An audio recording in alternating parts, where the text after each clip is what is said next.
Vážené dámy, vážení páni a milí priatelia slobody, vítam vás na dnešnom večere. Pevne verím, že bude pre vás príjemný a intelektuálne výživný. Moje meno je Peter Gonda a za Konzervatívny inštitút MR Štefanika a naše partnerské inštitúcie Občianske združenie Demokrati a súkromnú vysokú školu Bisla vás vítam v tomto peknom priestore na našom diskusnom klube. Aj tento diskusný klub bude na historickú tému a práve aj tým chceme oživiť a zreálniť historickú pamäť, aby naozaj to bolo aj ako memento bránenia slobody v súčasnosti, pretože tá je krehká, vzácna a opäť ohrozovaná. A aj túto dnešnú tému iniciovala a program pripravila Soňa Ďarfášová a ja by som rád na tomto mieste jej opäť poďakoval za celú jej prácu, ocenil, ako ju robí pre celú spoločnosť a zároveň by som chcel vyjadriť verejné nejaké zadozučinenie a poďakovanie a ja si myslím, že to robím aj za vás. Takže účne.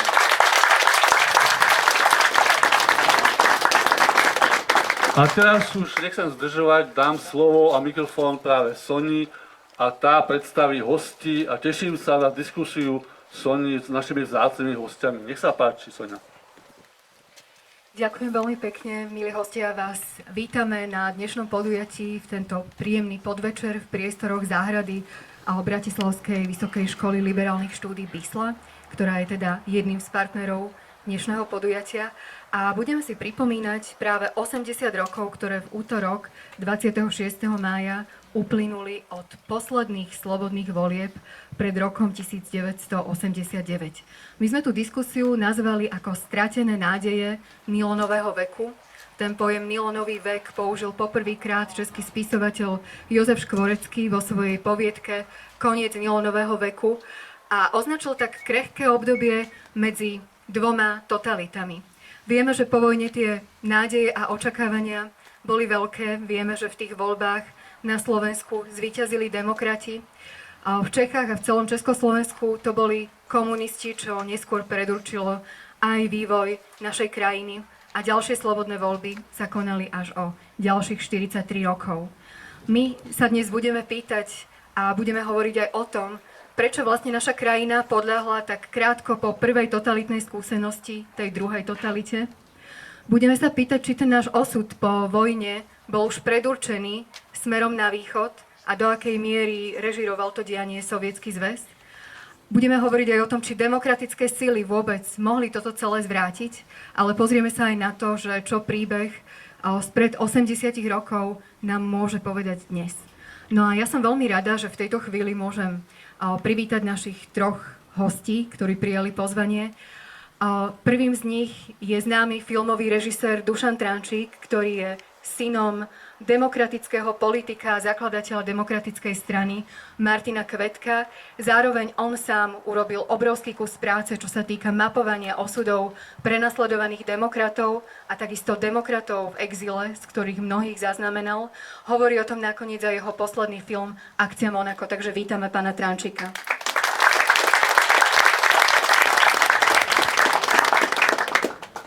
Druhým našim hosťom je vynikajúci historik Vojenského historického ústavu Matej Medvecký, ktorý sa téme prerodu tej krehkej, nevieme možno povedať demokracie, ale toho krehkého obdobia po roku 1945 do totality venuje profesne, ktorý napísal aj vynikajúcu knihu Za červené Slovensko. My tu tie knihy viaceré aj máme, takisto ten Koniec Nylonového veku, a ktorého rovnako vítam medzi nami.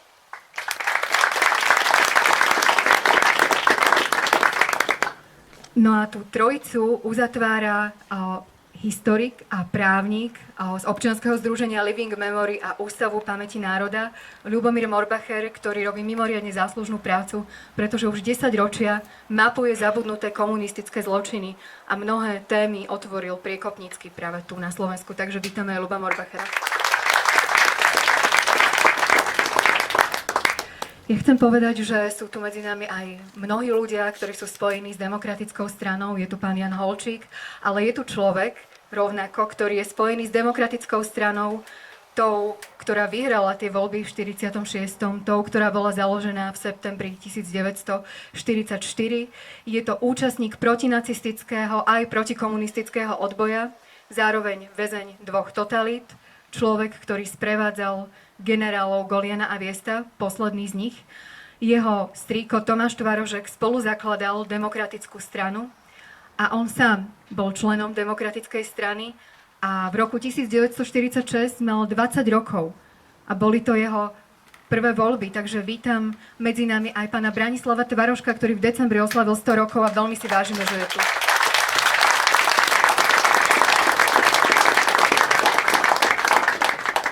Než sa dostaneme k tej našej diskusii nás troch, predsa len by sme začali pánom Tvaroškom. A ja by som sa, Branko, spýtala, rodina Tvaroškovcov je spojená s Demokratickou stranou. Tvoj otec vlastne tú Demokratickú stranu bol predsedom v Novom Meste nad Váhom, tvoj strýko ju zakladal. Ty si bol členom. Aké ste mali nádeje po druhej svetovej vojne ako účastníci protifašistického odboja? No, na túto otázku je mi ťažko odpovedať, aké boli nádeje. Demokraciu ako takú sme chápali, že je to dohoda viacerých názorov, že sa vytvorí ďalší, tretí spoločný názor, ktorý budú všetci rešpektovať. A takto sme tú demokraciu vnímali. Dneska čomu sa dneska demokracia hovorí, s demokraciou nemá absolútne nič spoločného. Demokraciu snáď by sme mohli považovať tú, ktorá bola za Československej republiky, ktorú viedol viac menej pán ministerský predseda bývalý Hoďa. Neviem vám, to je otázka pre učenejších ľudí, než som ja. Ja som len obyčajný dedinský Kubo. No tak to ani náhodou, Branko, ale ja sa ešte opýtam na voľby v roku 1946. To boli tvoje prvé voľby, keď si ako 20-ročný chlapec išiel k týmto voľbám. Aká bola vtedy atmosféra? Ako si na ne spomínaš?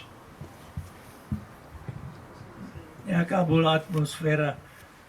Ľudia po tej vojne, pravda, každý bol taký. No, skladali si nádej v tom, že po tých ťažkých rokoch vojnových, že sa dospeje k niečomu priaznivejšiemu a ľudia volili a boli sme v radoch pri tých volebných miestnostiach. Neviem, či to bolo len tým, že snad bolo menej tých miestností, ale ľudstvo volilo hromadne. A ako ste, Branko, vnímali komunistov?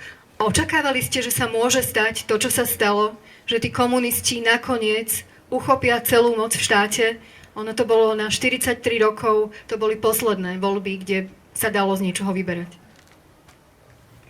No, podívajte sa. Vtedy ešte ľudia neboli až takí vzdelaní, ako sú dneska. Ale tí, ktorí sa s týmito politickými vecami zaoberali a mali preštudované Leninové, Hitlerové spisy a ja neviem ešte jaké, tí predpokladali, že sa to uchopí táto komunistická moc, lebo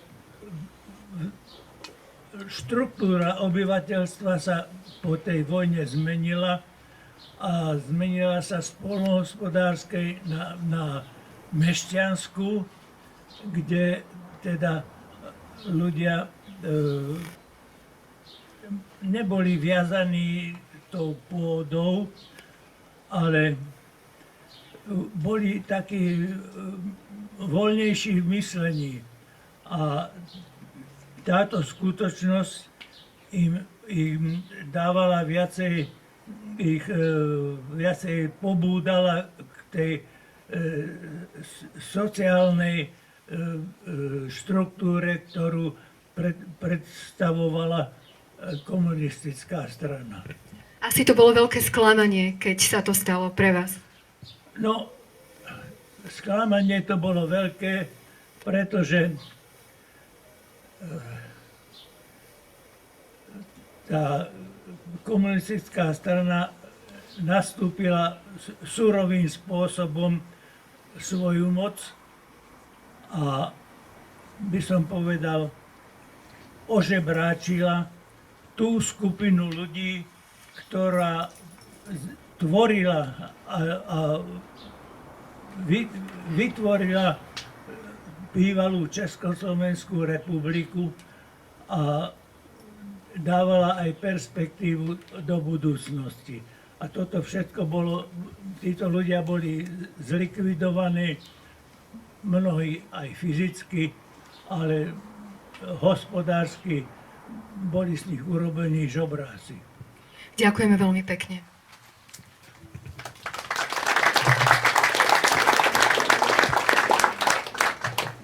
A ja by som nadviazala na pána Tvaroška a spýtala sa priamo pána režiséra Trančíka, ktorý je synom Martina Kvetka, jedného zo zakladateľov Demokratickej strany, ktorý musel v marci 1948 odísť, pretože by mu hrozilo väzenie, prenasledovanie.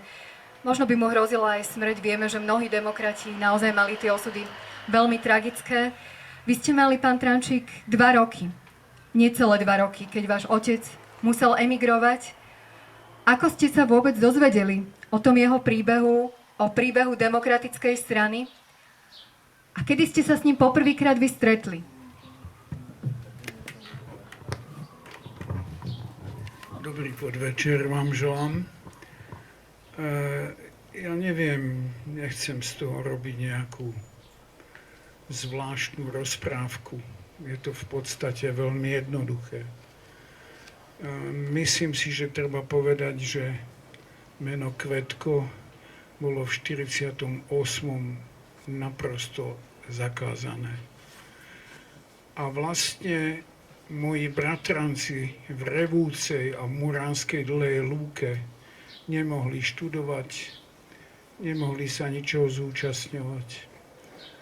A vlastne je takou náhodou a šťastím, že vlastne si ma adoptoval do rodiny môj otčím, po ktorom ja mám meno Trančík. A ja som mohol ďalej fungovať, i keď náš môj kádrový profil, alebo môj kádrový posudok bol veľmi zlý, vzhľadom k tomu, že my sme boli vysťahovaní v B akcii v 48. z Bratislavy. A to sa nalepilo samozrejme aj na túto rodinu. A tak sme vlastne boli, ale nebolo to tak strašné zase, pretože to bol Trenčín. A Trenčín predsa len to nie je tak, ako existovali iní postihnutí, ktorí museli ísť do dedín a proste bolo im vzané všetko. Ja chcem len povedať jednu vec.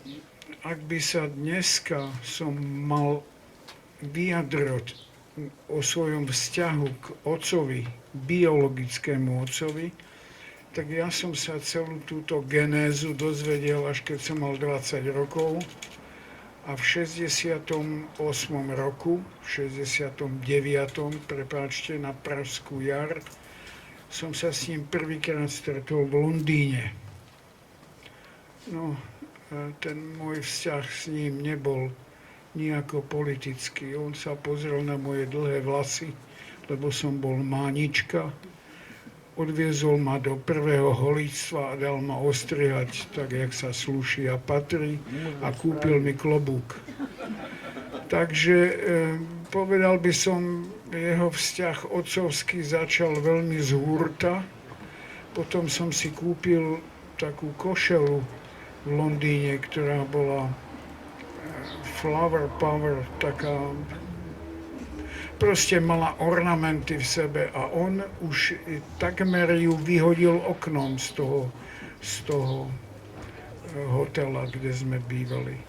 No, ale stretol som sa s ním ešte potom 3-krát počas teda normalizácie a pamätám si na jedno stretnutie v Mníchove, kde sedel Povolný, Kvetko v hoteli, ktorý sa volal Monopteros a tam vždycky v tom hoteli vedľa parku sa stretávali tí exulanti, ktorí proste spolupracovali s Slobodnou Európou a medzi nimi bol Emil Beluš.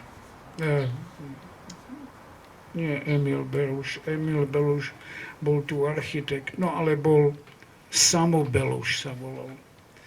No a chcem povedať, že ja som sa tam stretol a dostal som otázku od Povolného, bola veľmi zvláštna, povedal: Dušan, a vy sa nebojíte takto sa stretávať s nami, poskribovanými, prenasledovanými ľuďmi?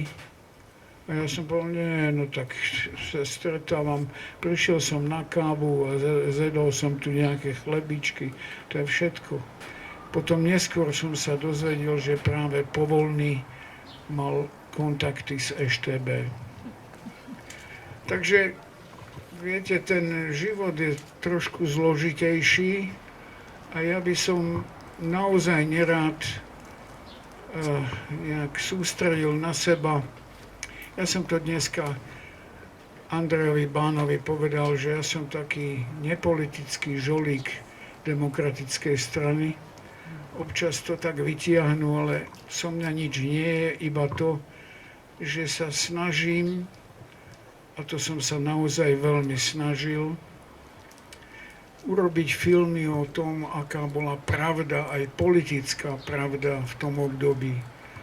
A čo sa týka môjho posledného filmu, tak to je Akcia Monako. Niektorí ho videli, lebo vidím, že sa tu objavili i tváre, ktoré ten film akceptovali a videli. Ale musím povedať, že v zásade sa dá povedať, že som sa priatelil s Jozefom Jablonickým. S Jozefom Jablonickým sme boli upratať aj pozostalosť Martinovu v Kvínce. A to je korešpondencia, ktorá je zachytená v tejto knihe a ktorú teda vydal Ústav pamäti národa a ja som nekonečne povďačný za tú knižku a zároveň chcem povedať, že veľmi, aspoň 80% obsahu v tej knižke je získané z korešpondencie medzi týmito dvomi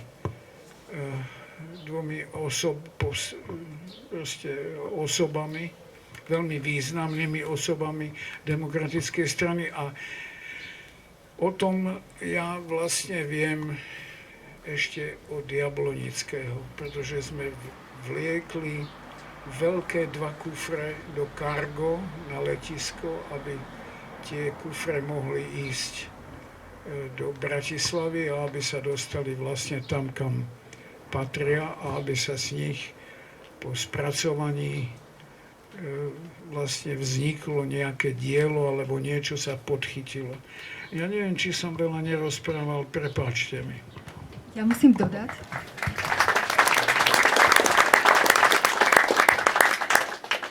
dodať, že táto knižka je vlastne novinka, dá sa povedať, a naozaj to ukazuje aj to, že aj povedzme po tých 80 rokoch od týchto udalostí stále vyplňame biele miesta. Keď sa teraz ale vrátime úplne na začiatok, Maťo, aké bolo to obdobie Nylonového veku, 45 až 48 do komunistického prevratu. Pretože mnohí, ktorí boli napríklad v odboji proti tej prvej totalite, verili, že sa dá nadviazať na odkaz prvej Československej republiky. To ale už nebolo možné. Tak dobrý večer, ďakujem za slovo. Bolo aj nebolo, hej. Budúcnosť asi nikdy nie je nejak úplne jednoznačne daná, ale pre mňa to obdobie je, pre mňa čo je takou charakteristikou, ešte než dojdeme akože k tým politickým treniciam, ktoré vždy vyskočia a hlavne po každom nejakom prevrate veľmi rýchlo, nakoniec si to zrejme väčšina ľudí pamätá po 89., ako to rýchlo prišlo. Tak aj v roku 45 proste panoval obrovský pocit spokojnosti s tým, že skončila vojna. To bolo proste tak niečo neuveriteľné, že minimálne prvé dni, možno prvé týždne sa ľudia cítili veľmi spojení. A súčasne do toho sa začínajú objavovať, hej, ako sa mení proste ten moment, keď stichli zbrane, na ten moment všedného života, tak sa začínajú objavovať prvé také náznaky budúcich konfliktov, budúcich sporov medzi rôznymi skupinami, či už rôznych ekonomických, alebo aj politických. A ten štát sa veľmi zmenil v porovnaní s pred rokom 1938. Zmenil sa samozrejme politicky, možno len tak stručne v tom, že teda nebola to už klasická demokracia tak ako predtým s voľnou súťažou strán, ale vznikol Národný front a nejaké politické obmedzenia prvé a tak ďalej. Menil sa etnicky, pretože československé vedenie sa rozhodlo, že proste niektoré menšiny nechceme a začali sa z Československa vyháňať. A menil sa hospodársky, pretože sa československé vedenie vtedajšie dohodlo na tom, že teda treba obmedzovať kapitalizmus, považovali ho za neosvedčený a treba obmedzovať podnikanie, hej, nejak limitovať do veľkosti. Súčasne prichádzalo, nebolo to samozrejme len to veľké, ale aj to také každodenné, čo každý videli, prichádzali národné správy, a ľudia si začali závidieť, že prečo môj sused dostal ten podnik do správy, alebo krčmu, alebo niečo. A ja som nedostal a ja si tiež zaslúžim. A začalo proste z toho nadšenia prichádzať takéto všedné, ľudské, nedokonalé. Áno, tak, jak ste to povedali. Ale myslím si, že to nie je iba slovenská vlastnosť. A pokiaľ teraz sa rozprávame o politike dneska a o tých politických okolnostiach medzivojnového, alebo teda povojnového obdobia pred nástupom komunizmu, tak veľmi rýchlo prišlo aj k tomu, že začali sa mnohé témy politizovať. Samozrejme, začalo sa politizovať o tom, že kto bol aký odbojár a kto ako trpel, kto ako sa zaslúžil. Začalo sa Začali sa politizovať aj ďalšie otázky. Začalo sa politizovať o tom, že kto má čo dostať, ako sa majú deliť veľkostatky, ako sa majú deliť financie. Hej, štát bol samozrejme v pomerne dosť katastrofálnom stave, na čo teda aj politici reagovali tým, že vlastne na jeseň 45 sme mali devalváciu meny. V podstate východná časť republiky Slovensko bolo hodne zdevastované vojenskými operáciami, lebo sa tu bojovalo už v podstate od konca roka 1944 až skoro až do nemeckej kapitulácie. Hej, tie mesiace tvrdých bojov, keď front išiel cez Slovensko, skutočne poznačili, hej, nefungovala infraštruktúra a všetko bolo treba začať oznávať. Čiže ja si myslím, že v tom čase sa v ľuďoch miešali tie pocity nádeje, úlavy a súčasne možno tých prvých nejakých vecí, ktoré prináša všedný život, tej závisti a všetkého ostatného, tej starostlivosti, čo bude zajtra a tak ďalej. Otázka pre Ľuba Morbachera. Vieme teda, že v 46. roku, pripomíname si, mali prísť prvé voľby po druhej svetovej vojne. Do akej miery tie voľby ešte mohli rozhodnúť o našom osude? A do akej miery bol ten osud predurčený? Pretože vieme, že v roku 1943 vznikla zmluva o Československo-sovietskom priateľstve, ktorú podpísal Edvard Beneš. Vieme, že v 45. vznikla dohoda v novembri 45 o uráne.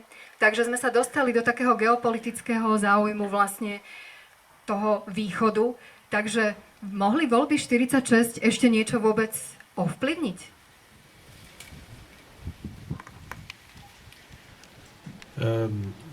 Ako začať? No, nepanuje úplne na tom zhoda, že či to Československo ešte si mohlo určiť svoj osud slobodne alebo nie. Treba povedať, že komunistická strana, to by som možno trochu doplnil Maťa, vlastne po druhej svetovej vojne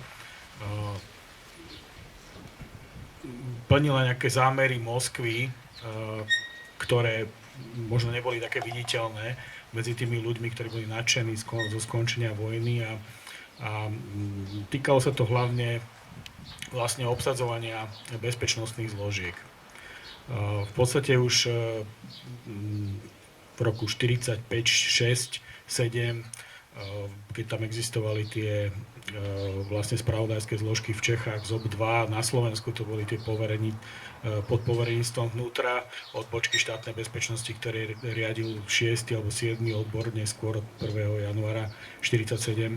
povereníctva vnútra, tak to boli zložky, ktoré boli obsadené ľuďmi z komunistickej strany, alebo to boli ľudia, ktorí boli tajní členovia strany. Ja som to potom videl aj v niektorých personálnych spisoch, keď hrali tam takú zakúklenú úlohu, keď hrali aj na dve strany, ale boli povedzme v komunistickej strane. V roku 1948 si dokupovali potom napríklad lístky, teda známky stranícke a tak ďalej. Čiže toto boli zložky, ktoré mali jasný cieľ vlastne ukončiť demokraciu v Československu a zaviesť tu v podstate ten sovietský model. V tom 46. roku opäť tá charakteristika asi je dôležitá, že v tom Národnom fronte nemohli byť všetky strany. Napríklad agrárna strana tam nemohla byť, samozrejme nemohli tam byť Hlinková slovenská ľudová strana a tak ďalej, čiže bola to obmedzená demokracia, bol to vynútený koncept Národnej fronty a napriek tomu ale sa podarila teda vlastne tá integrácia vlastne toho evanjelického a katolického živla v tej demokratickej strane a zachytenie v podstate voličov, aj bývalých voličov Hlinkovej slovenskej ľudovej strany, ale aj bývalých voličov povedzme agrárnej strany a tak ďalej. Čiže myslím si, že tie voľby boli slobodné, hoď boli obmedzené. Treba povedať ďalšiu vec, ktorú tam zaviedli v podstate komunisti, a to boli biele lístky. To znamená, že tí, ktorí neboli spokojní so stranami Národnej fronty, tak mohli hodiť biely lístok. Tým chceli vlastne komunisti eliminovať nejakú podporu pre nekomunistické strany. To sa im nepodarilo a tá demokratická strana na Slovensku teda zvíťazila. To je historický fakt. Takže myslím si, že ešte nebolo rozhodnuté o osude Československa, ale vedú sa o tom samozrejme spory. Hovorí sa o tom, že vlastne to bol test, že ako Sovietský zväz bude a umožní nejakú obmedzenú demokraciu vlastne v strednej a východnej Európe, tam, kde teda prišla tá noha sovietskeho vojaka. Otázka pre pána režiséra Trančíka. A chcem sa spýtať, vy ste robili, pán režisér, rozhovory s viacerými demokratmi, hovorili ste s vašim otcom Martinom Kvetkom, tak čím to podľa vás je, že tí demokrati boli takíto úspešní na Slovensku, volilo ich takmer 1 000 000 voličov v tom čase, komunisti mali polovičný výsledok z toho. Ako sa im toto podarilo? Bolo to o tom, že sa zjednotili evanjelici a katolíci? To je to, čo dnes vlastne nevidíme, že by sa často demokratické síly vedeli zjednotiť. Bolo to za ich úspechom? Alebo možno to, že Slováci skôr dokázali prehliadnúť to, čo je to ten komunistický režim. Čo vy za tým vidíte? Ja myslím, že historici by mali spomenúť Vianočnú dohodu. A na tej Vianočnej dohode došlo k nejakému rátaniu tu na Gájovej ulici u Juskovom byte. V podstate sa dohodli Husák, Novomestský, myslím, no proste s druhou stranou, s Letrichom, Osuským, Ursíny, áno. A tak sa nejako dohodli. Ja si myslím, že ja som si tú knižku kúpil a dobre som ju preštudoval o Husákovi.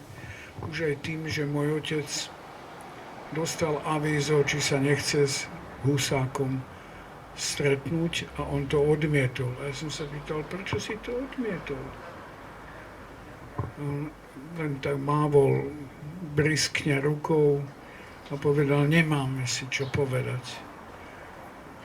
A ja si myslím, že to, na čo doplatil Husák a potom z toho vlastne veľmi dlho bol prezidentom, bola kuratela Sovietskeho zväzu. To celé v podstate je hrozne falošné a hrozne smutné. Ja by som povedal, že neviem, do akej miery uchopiť celú túto záležitosť a hlavne dnes, kedy vlastne tá demokratická strana utrpela na Slovensku aj po revolúcii také degradácie.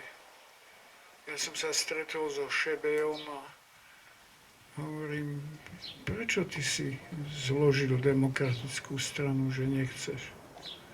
A on povedal, ja predsa s Kaníkom sa nebudem ťahať o vedenie demokratickej strany. Viete, to je jeden príklad, ale tých príkladov je viacej. Pýtal som sa na to aj nebohého Jana Langoša, s ktorým dá sa povedať, mohol by som povedať, bol som taký vzdialený priateľ. Stretávali sme sa občas a hlavne som chcel vedieť pri otvorení spisov EŠTB, ako som tam zapísaný. A Jano mi povedal, no máme tam stejnú poznámku, podozrivá osoba, aj ja, aj ty. Takže, neviem, položili ste dosť presnú otázku. A moje hapkanie a neistota hovoriť o tom celom, ja som spomenul Vianočnú dohodu, ako jednu z takých možných dohôd, ktorá hovorila o tom, že tu boli demokrati trochu naivní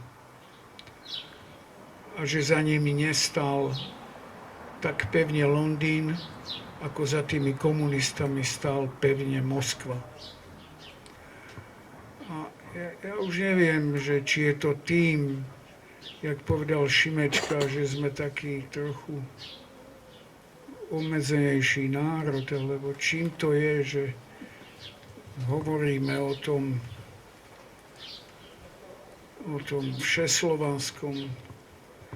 Ale to, čo som sa dneska dočítal, že vlastne Fico odmietol byť v tej partii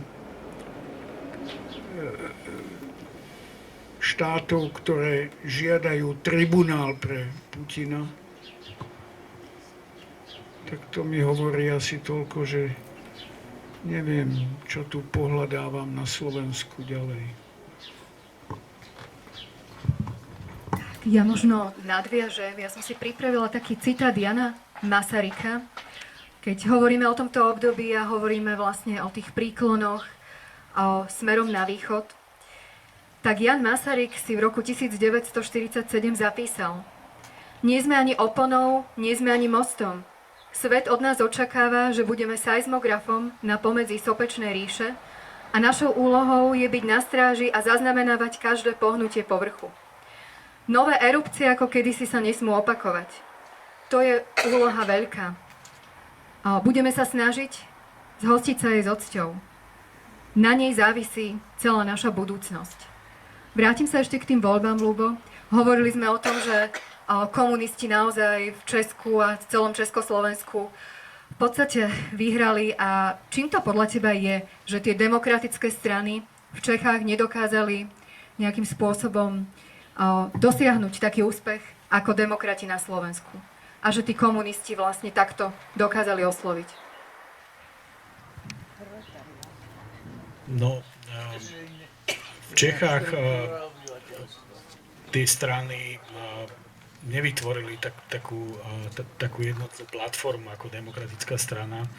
Navyše boli atakovaní vlastne informáciami o tom, že v pozadí tej demokratickej strany sú samozrejme ľudáci, schovávajú ľudákov, to potom možno sa k tomu dostaneme, keď budeme riešiť tie jednotlivé kauzy alebo budeme niečo o nich hovoriť. To znamená, že sú akýmsi spôsobom podozriví, veď ich volia nakoniec aj voliči, ktorí predtým volili HSLS. Ďalej treba povedať jednu vec, že tá komunistická agitácia pri tých voľbách v roku 1946 bola samozrejme lživá, ale tí ľudia, nechcem povedať, že boli naivní, ale ako to povedal Maťo, bolo to po vojne, každý čakal, že tá situácia sa bude zlepšovať, že sa bude dať žiť nejako normálne a tí komunisti vlastne pri tých voľbách bezostyšne klamali.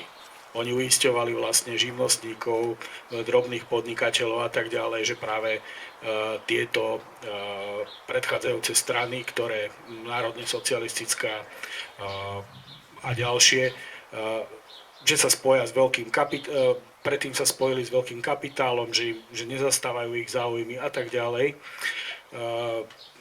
Klamali veriacich, ktorým sľubovali priamo v tej agitácii, ako pred tými voľbami v roku 1946 v tom máji, že oni samozrejme sú chcú úplne to isté, čo veriaci, to znamená, že nejakú sociálnu spravodlivosť a že kto si vôbec môže myslieť, že oni by nejakým spôsobom prenasledovali veriacich a tak ďalej. Čiže tam bola obrovská lživá kampaň, bola tam defamácia z ich strany ako tých strán, ktoré vlastne nejakým spôsobom existovali aj počas v podstate Mníchovskej dohody alebo pri tej kríze, ktorá prišla s Hitlerom. Čiže tie strany sa nedokázali dostať na takú platformu ako demokratická strana a navyše sa podarilo v podstate zasiať klín medzi tými českými nekomunistickými stranami a tou demokratickou stranou na Slovensku. Ja nadviažem na Ľuba a odovzdám slovo Maťovi Medveckému. Totiž ty si spomínal tú diskreditačnú kampaň, ktorá sa rozbehla. Na to tí demokrati vlastne neboli pripravení. Demokratov obviňovali z kontaktov s ľudáctvom, s tým, že sa nevysporiadali s ľudáctvom a tak ďalej. A Maťo sa venuje práve aj týmto komunistickým diskreditačným akciám vo svojej knihe Za červené Slovensko, ktorú tu máme tiež. A už v roku 1945 sa vlastne objavil taký prípad Štefana Chalmovského, ktorý, keď ja som si pred touto diskusiou znova, Maťo, čítala tvoju knihu, mňa tam zaujalo vlastne, že sa viaže aj s prvým človekom, ktorý bol obeťou štátnej bezpečnosti, kde vyšetrovateľom bol bývalý člen Hlinkovej slovenskej ľudovej strany, ktorý vlastne tohto človeka zabil pri výsluchoch, ale skús nám povedať viac. Tak ďakujem za slovo. Ja možno, pokiaľ dovolíte, tak by som si dovolil ešte trošku nadviazať na predrečníka môjho. A chcel som ešte povedať k tomu takú myšlienku, že tie strany aj pri tej predvolebnej kampani odrazu začali mať taký problém odlišiť sa od seba, pretože tým, že sa dohodli, že poslúchame Sovietsky zväz v zahraničnej politike, prispôsobujeme sa mu dajme tomu v nejakej kultúrnej politike a Sovietský zväz je náš vzor a každá jedna z nich toto nespochybňovala a tvrdili to, že my rátame so Sovietským zväzom, chceme aj Západ, ale Sovietský zväz a chceme aj živnostníkov, ale Sovietský zväz, tak odrazu sa začalo sa to tak stierať. Súčasne komunisti, aj keď teda si vždycky dávali za cieľ internacionalizmus, boli tak obrovsky nacionalistickí a dokázali proste využiť tú nacionalistickú vlnu, ktorá proste po tej vojne bola. Dokázali ju využiť vo svoj prospech, čiže to je akože v histórii je všetko, alebo v živote je všetko súbehom rôznych faktorov a aj toto bolo. A čo sa týka tých diskreditácií, tak ja som už spomínal, že hneď po vojne sa začalo objavovať o tom, že kto je väčší odbojár a kto je väčší kolaborant a hej, takéto politické využívanie rôznych vecí. A toto sa predstavitelia komunistickej strany snažili veľmi rýchlo ukopiť, hlavne tí v tom bezpečnostnom aparáte. Oni si to v podstate vyskúšavali už ako prechádzal front, že máme v podstate poznatky o tom, že na východnom Slovensku tam alebo tam, hej, nejakí samozvaní národní gardisti alebo rôzne sa nazývali tie jednotky, hej, začali proste, čo ja viem, spravili v nejakej škole koncentračný tábor, ohradili to plotom, nahnali tam nejakých ľudí, strážili ich, pomáhali Sovietom, čo ja viem, dávali im tipy, že tohto zoberte, hej, a potom na základe toho tie sovietské komanda unačali odtiaľto ľudí, hlavne z východného Slovenska, čiže nejaké tie skúsenosti získavali už v podstate od jary 45 alebo od konca zimy 45 a po konci vojny a potom, ako sa podarilo toľko veľa, pretože ministerstvo vnútra bol skrátka komunistická požiadavka striktná, musí byť naše, hej, pri tých rokovaniach o budúcich vládach, hej, oni na tom trvali, že toto potrebujú a to mali vlastne naučené zo Sovietskeho zväzu, alebo aj z tých skúseností, keďže Československá republika relatívne úspešne proti nim bojovala. Za druhej svetovej vojny nemecké gestapo rozložilo veľmi výrazne komunistickú stranu v Čechách.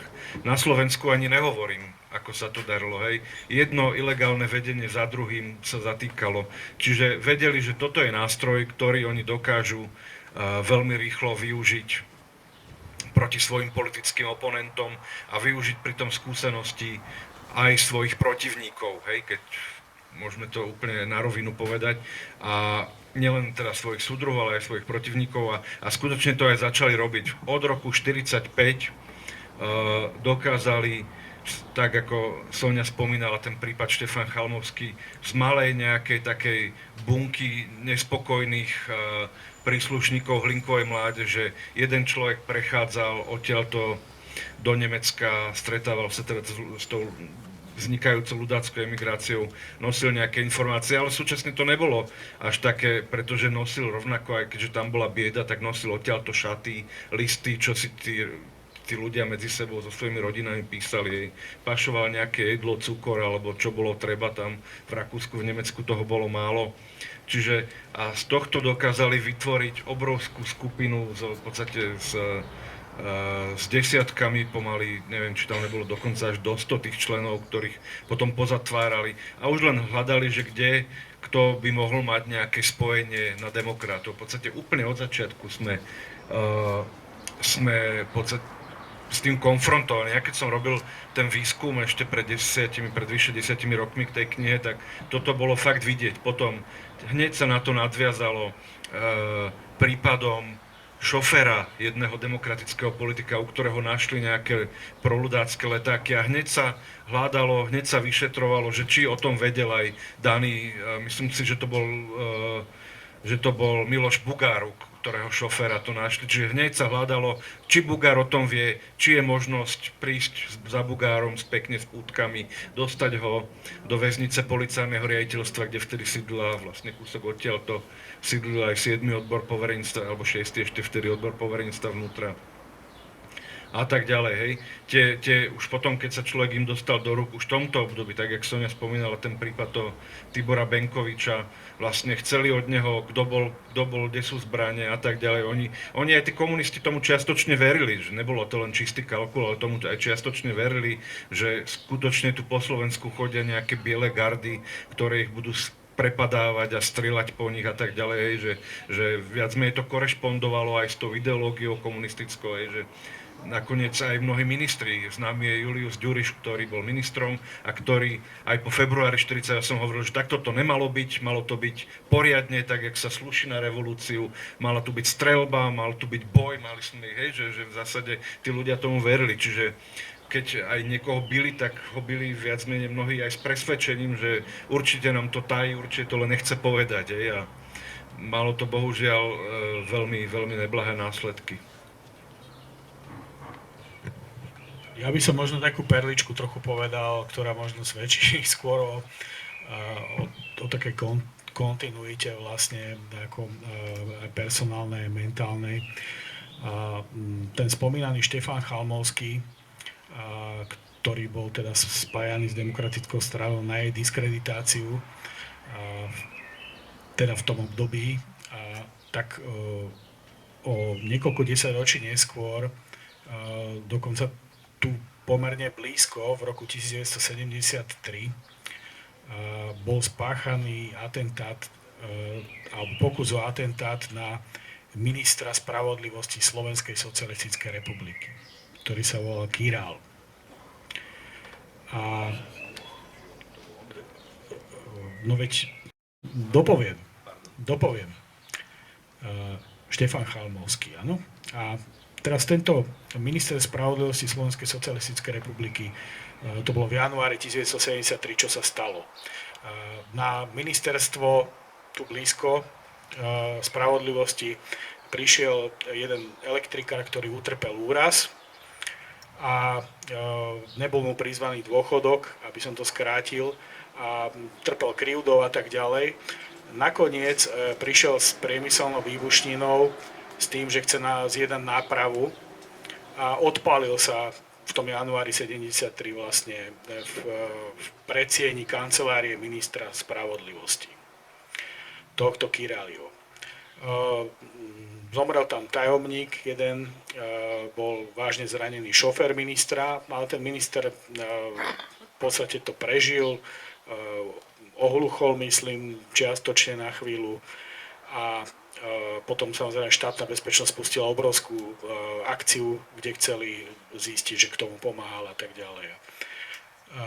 Pri výsluchu tohto ministra Királa, tak prvá vec, ktorá ho napadla, keď mu povedali, že totiž páchateľ sa volal Ondrej Chalmovský, ten elektrikár. Tak prvá vec ho napadla, toho ministra, že či to nemôže mať niečo spoločné so Štefanom Chalmovským, ktorého on nejako riešil na súde. Teraz neviem povedať, či ho on priamo súdil, alebo nejaké súdne rozhodnutie v súvislosti s ním robil. Čiže takto ešte v roku 1973, vlastne, keď štátna bezpečnosť vyšetrovala, tak prvá vec bola nejaká politická stopa. To bolo prvé, čo vyslovil tento minister spravodlivosti Slovenskej socialistickej republiky Királ, že veď on si spomína na prípad Chalmovský. Či to s tým nemôže mať niečo spoločné. Tak to len taká perlička. Otázka pre pána Trančíka. Spýtam sa vlastne na to, či váš otec niekedy spomínal na to obdobie, či vám hovoril o tom období po voľbách. Tak už sme to spomenuli, že komunisti teda získali tie kľúčové ministerstvo vnútra, ministerstvo informácií, čiže propagandisticky aj diskreditačne začali bojovať proti demokratom. Vieme, že potom v 47. roku prichádza jesenná kríza na Slovensku, ktorú mnohí historici označujú za generálku ku komunistickému prevratu v 48. roku. Spomínal váš otec niekedy na toto obdobie a ako na ňo spomínal? A možno ešte jedna doplňujúca otázka. Tí komunisti naozaj demokratov často obviňovali zo spojení s ľudákmi. Vy sám ste mnohých demokratov poznali, ste autorom filmu Tisové tiene, ktorý ste robili aj tu s prítomným Andrejom Bánom. A chcem sa spýtať, či sa dostatočne demokrati dokázali vyhraniť po vojne od tej ľudackej minulosti. Nemyslím si, že sa dokázali. A ten nacionalizmus a katolicizmus na Slovensku je veľmi silný, alebo bol veľmi silný. A keď premiéra toho filmu Tisové tiene bola vo V-klube, tak polovička tej sály bola za to, aby Tiso bol blahoslavený a druhá polovička bola presvedčená, že je vojnový zločinec. Samozrejme, vec, ten film aj vysvetľuje, že nebol on ako vojnový zločinec, ale bol v podstate právom pohnaný pred súd a zodpovedal sa za mnohé otázky ohľadne ľudských práv, genocídy a tak ďalej. Či som sa ja rozprával s otcom niekedy o tom, tak samozrejme vec, že je veľmi milé, že hovoríte rozprával. Ja som skôr počúval. Moc som o tom nechcel rozprávať, lebo som nemal argumenty. Ale raz som za prítomnosti doktora Jablonického sa spýtal otca, si presvedčený o tom, že rozumieš, čo to je Slovensko ako fenomén? Jablonický sa išiel prepadnúť v tej chvíli. Očervenel, úplne sa stiahol a potom mi povedal, keď skončil tento rozhovor a viezol som ho domov, že by si takú otázku v živote on voči doktorovi Kvetkovi nedovolil. Ale ja si myslím, že poznať Slovensko, mnohí ho nepoznajú ani dnes. A že je ťažko rozpoznateľné to, ako zaujať svoje stanovisko k histórii Slovenska, ktoré je stále rozpoltené na tých katolíkov a vyznávačom Tisovej neviny a na tých druhých, ktorí ako sú, nie sú v podstate z dediny, ale sú z mesta. Neviem, či je to dokonca. Ja som chcel povedať, že keď som sa s týmito otázkami obrátil na svojho otca, tak vypočul si tú otázku niekedy a povedal, s tebou sa moc nedá diskutovať, ty si veľmi konfúzny. Používal to slovo konfúzny. Ja som myslel, že mi nadáva. Ale vlastne byť konfúzny je veľká intelektuálna cnosť, povedal by som. A ja napríklad naozaj sledujem nielen, ako sa argumenty kladú, potom tie argumenty sa nachádzajú v knihách. Ale napríklad, on sa usmieva Medvecký, ale prišiel na interview do galérie, kde sme robili rozhovory a potreboval som sa ho na niekoľko otázok spýtať, a to je vážny film Akcia Monaco, myslím, že ste ho videli. A samozrejme Medvecký sa pozrel na hodinky a ma hovorí, mám 5 minút. 5 minút, taká nervozita nastala. A ja som samozrejme chcel, aby bol kľudný, aby na tú otázku presne odpovedal. Čiže vrátim sa k slovu konfúzny. Vlastne pozerám a hodnotím nielen fakticitu alebo fakta, ktoré sú povedané, ale aj ako sú povedané. A na tom slovníku súčasnej vlády, o ktorej by sme sa mali baviť, lebo tá minulosť je síce fajn, ale je už za nami. A nič nevykvitlo pozitívneho, alebo veľmi zakrnené k kvitne z toho obdobia histórie demokratickej strany. Aspoň sa mi to zdá, že demokrati na Slovensku v zastúpení toho Naďa a vlastne aj Šimečkov PS, zdá sa mi, že nie sú dostatočnou zárukou na to, aby som sa nedožil to, že ešte ma to všetko vyženie zo Slovenska. O tých presahoch do dnešných dní aj toho príbehu budeme hovoriť samozrejme na konci, ale ja sa ešte spýtam, pretože dnes hovoríme aj o tom, ako sa to obdobie toho krehkého nylonového veku otočilo do druhej totality. Spomínala som jesennú krízu. Možno v krátkosti, Maťo, keby sme vedeli vysvetliť, o čo tam išlo, pretože tiež tam boli tie obvinenia z toho ľudáctva, bola to diskreditačná kampaň tých demokratických politikov. A ak by mohol na to potom nadviazať Ľubo, pretože hovorili sme, že to bola generálka a tie diskreditačné kampane smerom k demokratom v celom štáte pokračovali a často sa zabúda aj na krčmanskú a mosteckú aféru. Takže tiež možno by sme si mohli toto vysvetliť, ale asi teda Maťo začni chronologicky. Keď sme už hovorili o Chalmovskom a tých ďalších a o tom prvom nejakom zisťovaní poznatkov k Milošovi Bugárovi, tak tento proces prebiehal samozrejme ďalej. Keď nejaká politická strana, ktorá je odhodlaná dostať sa k moci a disponuje bezpečnostným a spravodajským aparátom zloženým z lojálnych ľudí, tak zrejme ťažko odolá pokušeniu začať ho využívať pre svoje politické ciele. A samozrejme neinak to bolo v Československu po roku 1945.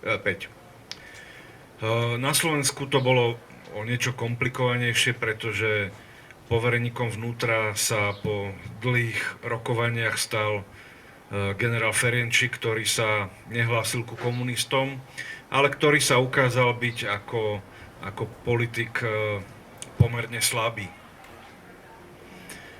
A hlavne, myslím si, môj osobný názor je, že veľmi si jednak cenil funkcie, ktoré zastával.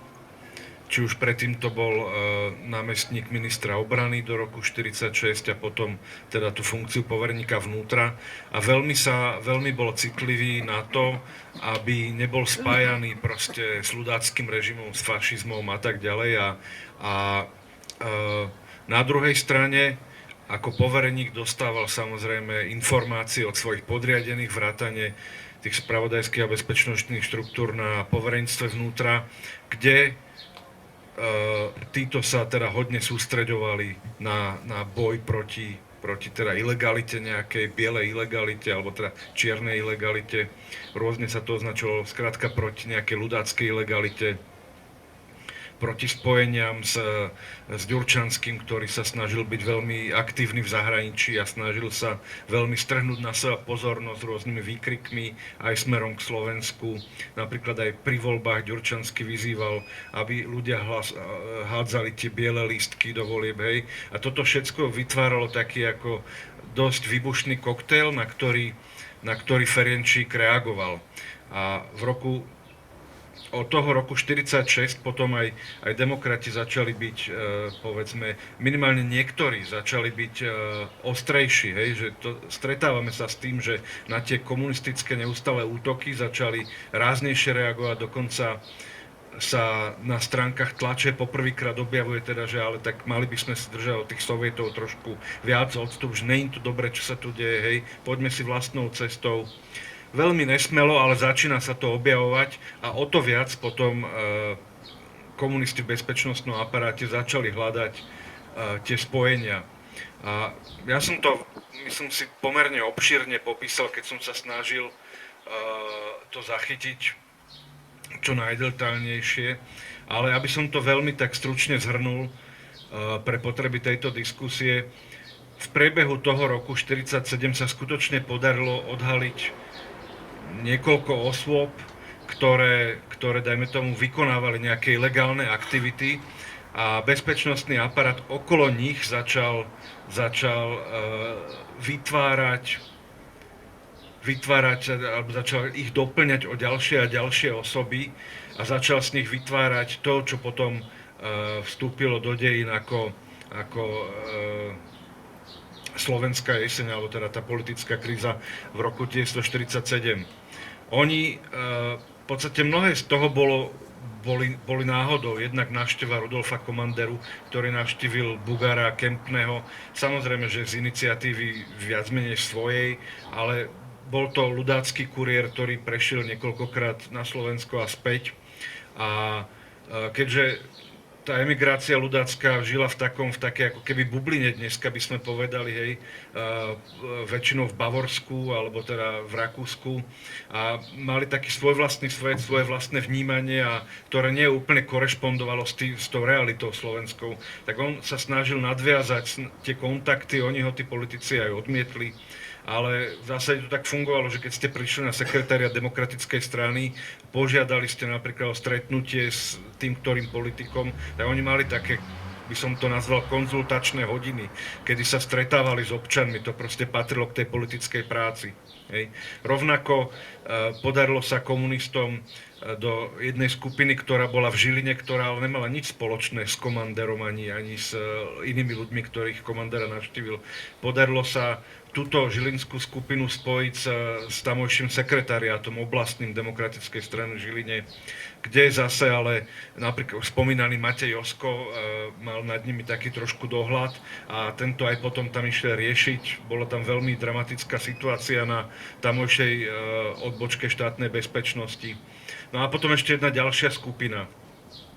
A v podstate z troch nesúvislých skupín, ktoré boli tvorené ešte ďalšími skupinami, ktoré viac menej spolu súviseli voľne, alebo niektoré nie, vytvorili v septembri 1945 vytvorila teda komunistická bezpečnosť jeden veľký konštrukt, ktorý akože keď už to poučesávali tie výpovede, pospájali to rôzne, niekedy aj tak trošku akože cez hlavu, veľmi krkolomne.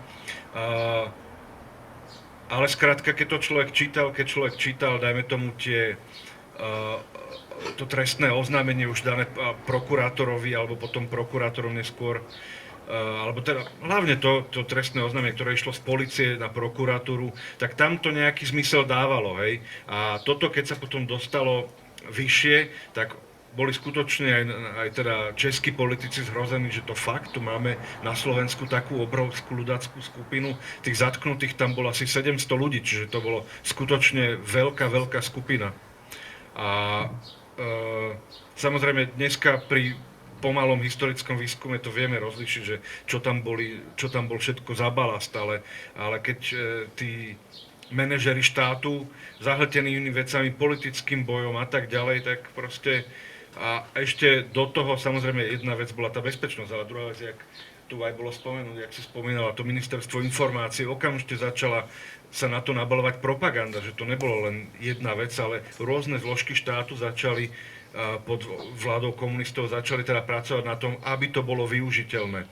Veľmi rýchlo sa demokrati dostali pod tlak a viac menej je to pochopiteľné a neodvážili sa oni až tak ísť do protiútoku. Robili, ale už nemali toľko kariet, aby to uhrali.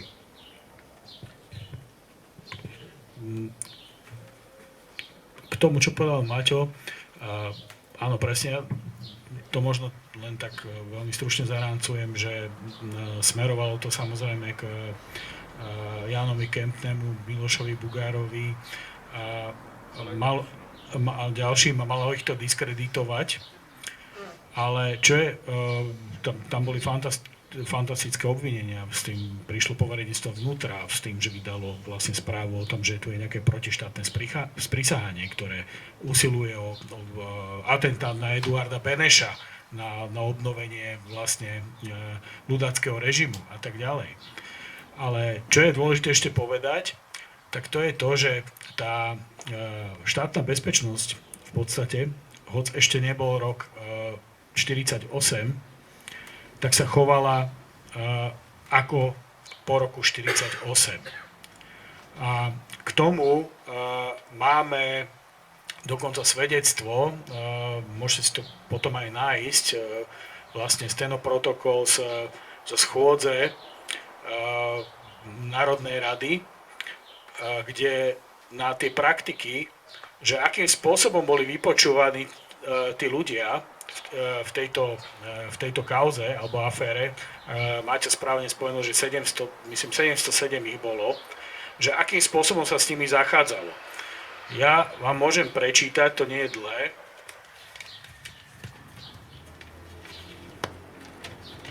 Keď vystúpil práve poslanec za demokratickú stranu Michal Géci na 13. schôdzi Slovenskej národnej rady 19. decembra 1947, čiže už 5 minút pred 12. Kde prečítal zápisnicu. O činnosti 7. odboru konkrétne môžem poslúžiť aj zápisnicami a tu si dovolím prečítať niekoľko úryvkov zo zápisnice, ktorú mám momentálne po ruke. A tam práve čítal v Slovenskej národnej rade, že ako títo ľudia boli vlastne vyšetrovaní. A teraz citujem vlastne z tej zápisnice, ktorú tam on prečítal v tej Slovenskej národnej rade. 24. mája predpoludním bol som zavolaný z mojej cely na druhé poschodie, kde som bol nadporučíkom Večerom a asi 7 až 8 jeho pomocníkmi vypočúvaný. Nadporučík Večera ma prítomným predstavil rečou, v ktorej ma označil za vraha, bruchopasníka a podobne. Na to mi rozkázali, aby som sa vyzul. Klakol na stoličku, zložil nohy dohromady a začali ma biť po chodidlách gumovými palicami. Keď ma zbili po nohách, musel som si sadnúť, ruky zložiť, gumovými palicami ma bili po rukách. Keďže som toto tríznenie už nemohol vydržať, hodil som sa za každým na zem. Musel som znova vstať a tríznenie pokračovalo ďalej. Trvalo to asi 1,5 hodiny. Okrem bytia gumovými palicami bol som udretý pesťou do hlavy, sluchu a do pravej strany úst, čo mi spôsobilo krvácanie. Potom to musel som si obuť topánky, hoci som mal veľmi opuchnuté nohy, a odvliekol som sa do svojej cely, kde som 5 dní nemohol na nohy sa postaviť a pohyboval som sa len šmikom po kolenách. To je úryvok z jednej zápisnice a tam z hlasu vtedy autenticky tí komunisti sa ozvali, odkiaľ ju máte. Pretože samozrejme, že im to bolo veľmi nepríjemné. Že treba povedať jasne, že už pred februárom 1948 štátna bezpečnosť používala metódy, aké po roku 1948. A samozrejme, možno ešte doplniť. Stručne by som to chcel doplniť, aby teda bolo jasný ten rozsah zatýkania nielen akože množstvom, ale aj aký významný to bol. Hej, medzi tými zatknutými boli okrem 2 generálnych tajomníkov demokratickej strany Bugara, Kempného, poslanec Národného zhromaždenia Staško. Ale najdôležitejšie bol zásah, alebo z môjho pohľadu, priamo v sekretariate podpredsedu vlády Jana Ursiniho, kde zatkli Ota Obucha, ktorý na základe kamarátskej linky si písal so svojím kamarátom, oni obidvaja robili, myslím, zároveň na úrade propagandy, si písal so svojím kamarátom Rudolfom Dillongom, slovenským básnikom, ktorý vtedy pomáhal Ďurčanskému v Taliansku. A oni mali nejakú súkromnú korešpondenciu a potom teda Dillong od neho začal, že mohol by si nám povedať aj niečo, keď robíš na úrade vlády, niečo o tom bližšie a tak ďalej, hej. A Dillong, teda Obuch, pardon, v tomto bol aj ochotný, čiže zase tam bola nejaká činnosť, ale Ursiny o tom nič nevedel, nebol do toho zapojený, hej. A čiže išlo skutočne o najvyššie špičky demokratickej strany a tým pádom toto dávalo tomu prípadu tú politickú razantnosť v tom dobovom rozmere. Možno ešte takú perličku si neodpustím nakoniec, keď išiel Obuch z Basy, z Leopoldova, keď už po prepustení alebo začiatkom 60. rokov, tak sedel v tmavom kupe ešte s jedným pánom a ten pán, s ktorým sedel, ktorý tiež išiel z Basy, bol bývalý funkcionár poverenstva vnútra, ktorý aj Obucha vyšetroval, Teodor Baláš. Stretli sa obidvaja v jednom kupe cestou z Leopoldova. Ja možno už len tak expresne, lebo samozrejme chceme dať priestor aj vám, ale určite treba doplniť aj ďalšie akcie komunistov, ktoré boli nielen diskreditačné, ale aj namierené povedzme proti fyzickému odstráneniu demokratických politikov, povedzme nie na Slovensku, ale v Československu. Napríklad krčmanská aféra bola ako keby prípadom, keď boli poslané bomby demokratickým ministrom Janovi Masarykovi, Zenklovi a Drtinovi, tie bomby nevybuchli, ale indície hovorili o tom, že vlastne je to z prostredia komunistickej strany. Tí vyšetrovatelia, ktorí to vyšetrovali, tak po februári 1948 Zdeněk Marienko, myslím, že zomrel vo väzení a František Doležal skončil na dlhé roky v podstate vo väzení s tým, že keď vyšiel, tak nemohol sa uplatniť. A potom nasledovala, Ľubo, aj mostecká aféra, ktorá už sa tak preklopila trošku aj do toho komunistického prevratu. Keby sme mohli len tak v krátkosti povedať, že čo bolo jej podstatou, tak o čo išlo? Tam šlo opäť o to, že agentami štátnej bezpečnosti bol vyprovokovaný odboj, ktorý mal smerovať k zvrhnutiu režimu a týkalo sa to jednoho armádneho dôstojníka a bola to samozrejme jedna z mnohých akcií, ale teda v tomto prípade významná, ktorá mala diskreditovať demokratických politikov, teda nie demokratické strany, ale demokratických politikov. A táto kauza nakoniec mala veľmi smutnú dohru aj pre tých, ktorí to vyšetrovali. Posledná otázka a potom by sme dali priestor aj vám. Aké boli osudy ľudí z demokratickej strany? My už sme niečo spomínali, Jan Ursíny skončil vo väzení, Martin Kvetko sa dostal do exílu, kde v Rade Slobodného Československa sa snažil robiť niečo proti režimu. Tak Maťo, čo tí ďalší? Aké boli ich osudy? Skúsme spomenúť aspoň zo pár veľmi rýchlo. A ešte jedna otázka na pána Trančíka. Či si myslí, že sa dočkali tí ľudia zadozučinenia po roku 89? Tak Maťo, asi začni a potom pán režisér. Je to veľmi, veľmi rôznorodé. Záleží, či človek ostal v Československu alebo v zahraničí. Boli takí aj takí. Pamätám si príklad napríklad, a pamätám si rôzne tie osudy. Napríklad Jan Ševčík, člen demokratickej strany, politik demokratickej strany, sa stal po februári 1948 predsedom jej už tej komunistami ovládanej tzv. Obrodenej demokratickej strany a neskôr aj napriek tomu, že pomáhal komunistom alebo bol takým povedzme spolucestujúcim, ho to nezachránilo pred väzením, skončil vo väzení. Spomínaný Mikuláš Ferenčík emigroval, on bol veterinár, uchytil sa v Amerike, pracoval v tejto svojej profesii, myslím, že tam veľmi slušne žil a mal slušnú kariéru. Samozrejme, pán Kvetko alebo Jozef Letrich a mnohí ďalší, emigrovali a snažili sa, dajme tomu, nejak politicky sa angažovať. Najprv v Rade Slobodného Československa, potom v 70. rokoch fungovala organizácia demokratických exulantov a tak ďalej. Ale zase aj iní boli, napríklad politik demokratickej strany Michal Zibrín, ktorý ináč mal zaujímavé interakcie s komunistami už od 30. rokov. On už ako ešte keď sa angažoval myslím, že bol vtedy za agrárnikov, tak vtedy mal s komunistami veľké problémy, pretože zastupoval krčmára napríklad, u ktorého miestni komunisti brezniansky prepili svoje domy a ten ich potom dal exekvovať a Zibrin ich zastupoval, čiže bol predmetom diskreditačných kampaní už v 30. rokoch.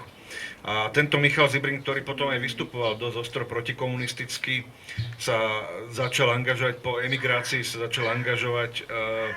v nejakých spravodajských aktivitách, ale to nebola jeho silná stránka. Už za vojny to dosť pokazil, po vojne tiež jeho kuriéry nedopadali dobre. A by som možno doplnila, že aj vlastne bratranec pána Branislava Tvároška, Živodar Tvárošek, sa vracal ako kuriér Zibrinov do Československa a potom padli 3 rozsudky smrti na štátnom súde, zmenené neskôr na doživotie. Takže... Áno, ďakujem. A nakoniec pán Zibrin teda skončil tak, že sa dal dokopy, že mu bola bližšia tá ľudácka emigrácia, že ako keby prehodil sa úplne ináč politicky. Čiže tie osudy boli fakt rôzne a záviselo veľmi od aj nejakých osobnostných dispozícií, aj od subjektívnych a objektívnych okolností. Čiže hej, Jan Ursini teda skončil vo väzení aj s spomínanými dvoma generálnymi tajomníkmi, ale hlavne už od toho prevratu, od toho 48. veľmi rýchlo komunisti spravili proste raid do generálneho sekretariátu, zaistili všetku dokumentáciu a už podľa toho začali vypracovať zoznamy. Čiže v zásade po tom februári rýchlo prišli represívne zásahy proti mnohým. Niektorým umožnili prejsť, ale mnohým nie.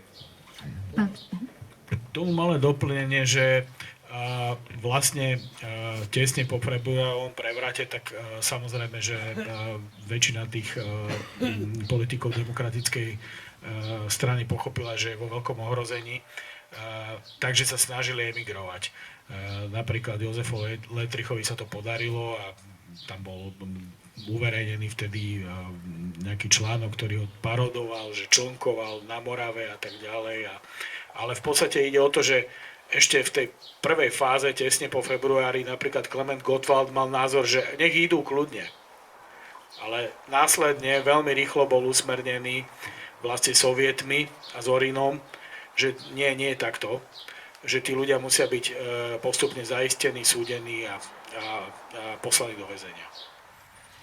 Pán Trančík, tí demokrati, ktorí si zachovali to demokratické zmýšľanie celý život, ako váš otec, alebo Jan Beharka, ktorého vy ste dobre poznali, dočkali sa po nežnej revolúcii nejakého zádozučinenia? Ja myslím, že nie. Že sa nedočkal nikto z nich nejakého odškodnenia. Relatívne si všetci nejako si trošku pomohli tým, že napríklad môj otec si pomohol tým, že sa mal možnosť vrátiť a že bol čestným predsedom demokratickej strany. No tak to bolo odškodnenie za 42 rokov exilu. Ja neviem, že či Behárka, ktorý sa začal venovať v Spojených štátoch, začal sa venovať obrazom. Skúpil strašne mnoho obrazov, ktoré boli, dalo sa povedať, veľkými menami. A som sa ho pýtal, prečo to nedá do Sotheby's alebo do Christie's na posúdenie, a povedal, no pretože sa mi to nemusí nikdy vrátiť. To boli obrazy v 45. po návrate americkej armády, tak si tí vojaci zobrali niektoré obrazy z Európy do Ameriky a potom to išlo na trh, lebo to bol taký boom v tom období. Ale viem, že, ako by som to povedal, čiže vlastne sa dá povedať, že nikto, dneska sa tu zmienil pán Morvacher o tom Gécim, tak viem, že keď sa vrátil otec po 89., tak sme navštevovali v Piešťanoch Géciho. Moc som toho nevedel a napríklad to, čo ste prečítali o jeho triznení a o tom, akým spôsobom ho prenasledovali a vlastne mučili, tak to nikto z nich, ani Géci, ani môj otec mi to nepovedal. Ja som len vedel, že idem do Piešťan a prvé, čo ideme na návštevku Gécim a až potom pôjdeme za našou mamou. No, takže ja som sa raz spýtal, teda eštebáci vlastne mali v paráde moju matku a vyrazili jej zuby. A ona položila Martinovi otázku, Martin, ale ja by som mala nárok na 255. On sa na ňu ani nepozrel a povedal, bola si zavretá? No nebola som len vyšetrovaná a vyrazili mi zuby. No tak nič, potom to sa nedá nič robiť. Takže spravili jej nejak zuby a sa to ako zabudlo. Alebo nezabudlo. Len na vašu otázku neviem povedať, že či bola satisfakcia nejaká. Myslím, že žiadna a že ľudia stratili roky, stratili nádej a s tou stratou nádeje aj umreli. Myslím, že teraz je práve priestor na diskusiu a ja by som možno prvé slovo dala pánovi Janovi Holčíkovi. Máme tu aj jeho knihu, ktorý stal pri obnove demokratickej strany a ktorý teda nesie ten prápor demokratickej strany. Vy ste, pán Holčík, chceli tiež povedať niečo k našej téme, takže nech sa páči. Dobrý večer, ďakujem. Ja som bol vlastne donútený stať sa predsedom demokratickej strany, lebo bol som ministrom priemyslu a relatívne sa darilo. A ja som vlastne to politické nedoprenechal výkonnému výboru a nevenoval som to tomu. Pre vaše objasnenie. Ja som mal priemysel, ktorý mal 127 štátnych podnikov, 188 000 pracovníkov a po rozpade RVHP hrozilo obrovský devastácie slovenskej ekonomiky. My sme boli previazaní ako pupočnou štorou s Ruskom, so Sovietským zväzom. Pre vašu ilustráciu,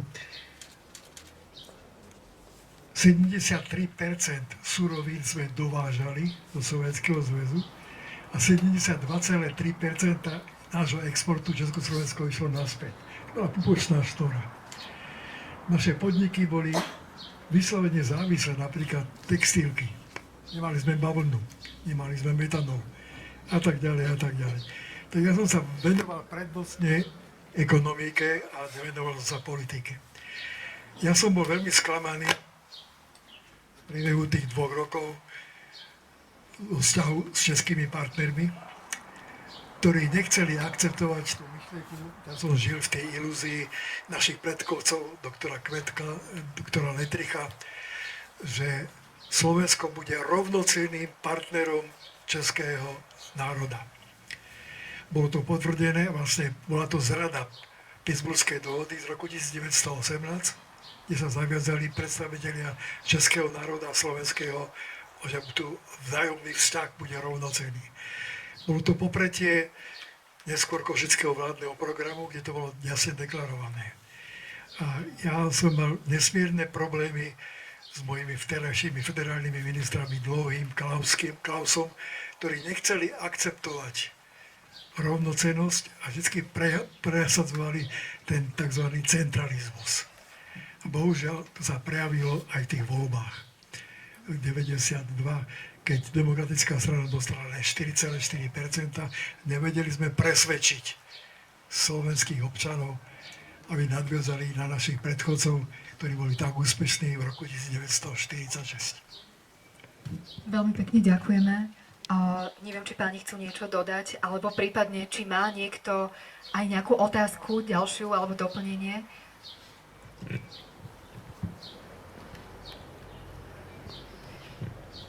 Dobrý večer, mám sa Ernest Geze. Chcel som sa spýtať na podiel viny Eduarda Beneša a Zdeňka Fierlingera na tej našej porobe, lebo oni podpísali teda tú zmluvu so Sovietským zväzom o spolupráci a to sa stalo vlastne základom toho, že po prejdení frontu hneď sem prišli sovietskí poradcovia, ktorí nahradili nemeckých poradcov, no a vlastne robili všetky tieto prípravy na ten puč a tie represálie a tak ďalej, riadili to tu s pánom Zorinom, hej. A chcem sa spýtať, že keby to nepodpísal tento Eduard Beneš a bol trošku tak prozápadnejšie orientovaní, že či by sme sa z toho vyvliekli, z tej podoby, ako sa napríklad Rakúšania vyvliekli z toho. Ďakujem.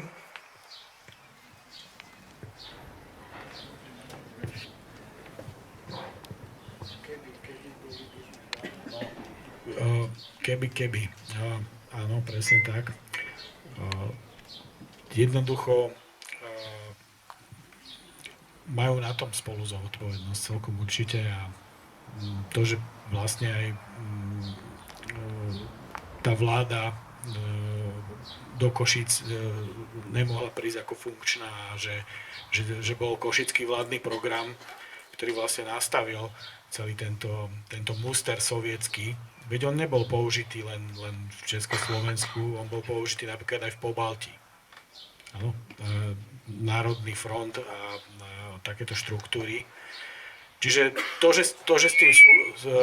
že s tým súhlasili a že ten košický vládny program bol taký, ktorý vyhovoval Sovietskému zväzu, že viacej neodporovali a že s tým súhlasili, tak celkom určite nás to priblížilo viacej k totalite a k tomu, že neskôr sme sa mohli začleniť do toho sovietskeho bloku. To celkom určite. Ja možno si dovolím, dúfam, že mi to prepáčite, drobnú takú psychologizáciu. Nie som psychológ, som iba historik, ale si to dovolím na tomto fóre nejakým spôsobom vyjadriť. Z môjho pohľadu veľkým limitom Edvarda Beneša ako politika bolo to, že on bol zákulisný hráč, že bol zvyknutý jednať a potom predstavovať hotové riešenia, bol zvyknutý nehovoriť všetko na rovinu, že proste, tak jak to spomínal aj jeho šéf druhého oddelenia František Moravec, že pán prezident hovoril, že áno, udeláme to, ale nejdřív ešte niekoľko detailů a nakoniec to vlastne znamenalo, že nie. Hej.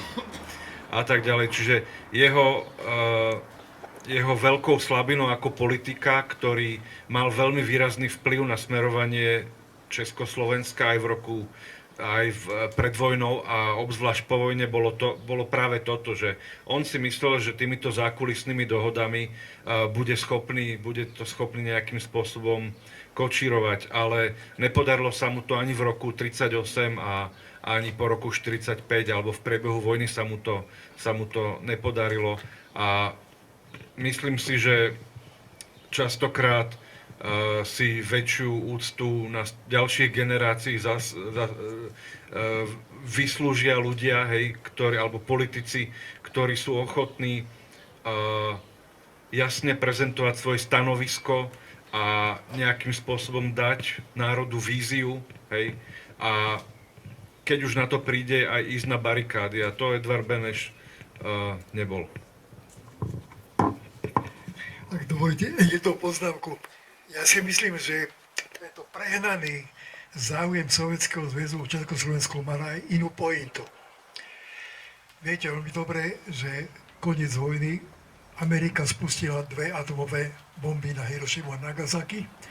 To strašne vyplašilo Stalina, ktorý začal intenzívne pracovať na rovnocennosti s Amerikou a preto Československo malo jedinečné vtedy na svete zásoby uranu, o ktoré sa potrebovali Sovieti zmociť.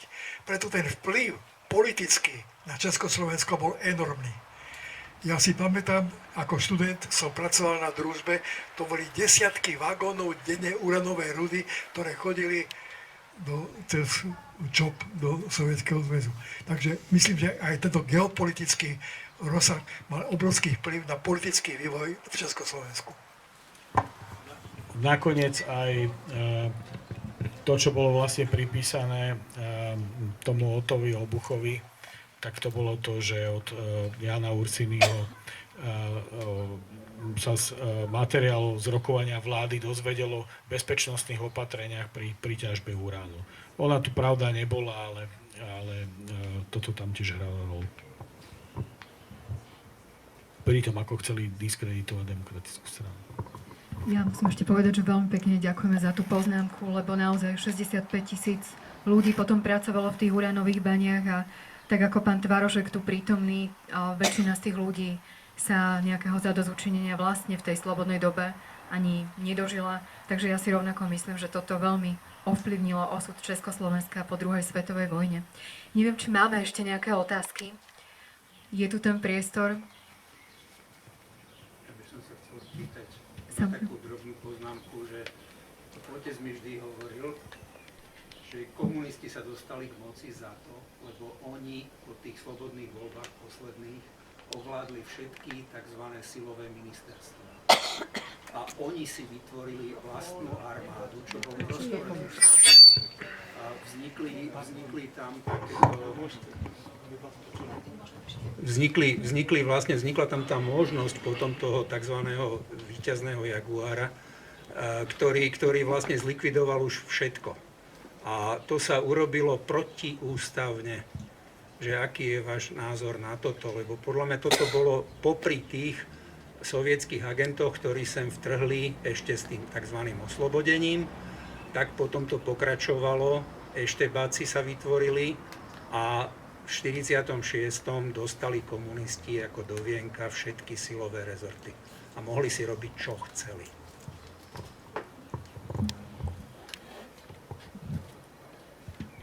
Ja toto považujem za úplnú realitu, pretože spomínali sme už štátnu bezpečnosť, ale druhý významný silový rezort bol samozrejme Ministerstvo národnej obrany. A aká tam bola situácia? Vojenskú kontrarozviedku vlastne vytvorili Sovieti v rámci Československého armádneho zboru ešte v začiatkom roku 1945 v januári, plne ovládaná komunistami, to už vlastne bola taká ukážka aj pre Beneša alebo pre londýnsku vládu, že teda takto budeme si robiť, hej, vlastne na základe rozhodnutím veliteľa zboru, generála Svobodu, ktorý sa potom stal ministrom národnej obrany, vznikla nová spravodajská služba, ktorá bola v rozpore s existujúcou doterajšou štruktúrou vojenskej spravodajskej služby. Hej. Proste si zobrali tú kontru tak, ako chceli. A v roku 1945 teda už sme mali dve. Z tej pôvodne jednotnej vojenskej sme mali dve. Jedna bola teda táto kontra a na čelo vojenskej rozviedky sa dostal v roku 1945, určite to meno poznáte, vtedajší plukovník Anton Rašla, ktorý mal jednoznačnú politickú orientáciu. Hej.